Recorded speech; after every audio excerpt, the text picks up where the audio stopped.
বিসমিল্লাহির রহমানির রহিম। বিসমিল্লাহ মাশাআল্লাহ। খেপসার চাউল খাসির গোস্ত দেয়া। বিসমিল্লাহ মাশাআল্লাহ। গোস্ত কই এই তো দেই উঁচু করেন তো গোস্ত, আরে এই দে এই যে গোস্ত আরও আছে ভিতরে পড়ছে আর কি। সুন্দর খেপসা বানাইতে মঞ্জু। খেপসার ঘাস, চাউল সালাদ নাকি হুম, খুব সুন্দর। এই চাউলটি ঝরঝর হয়ে গেছে গো। গরম মাশাআল্লাহ। বিসমিল্লাহ করেন এরপরে সাথে কিঞ্জা,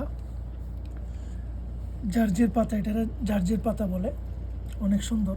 খেপসার সাথে খাইতে অনেক টেস্ট মাশাআল্লাহ। আপনারা যারা খেপসা পছন্দ করেন সাথে এই জার্জির পাতাটা খাইবেন, অনেক টেস্ট পাইবেন মাশাআল্লাহ। বিসমিল্লাহির রহমানির রহিম। কেমন হয়েছে ভাই? মাশাআল্লাহ চলে তো নাকি? মাশাআল্লাহ হ্যাঁ মাশাআল্লাহ। মঞ্জুক রেসিপি খুব ভালো, অনেক ভালো। শুধু আপনার জন্য অনলি ফর ইউ। না ঠিক আছে, খুব ভালো ওকে তো মাশাআল্লাহ। রাখি। হ্যাঁ হ্যাঁ ঠিক আছে। ওকে ভাই।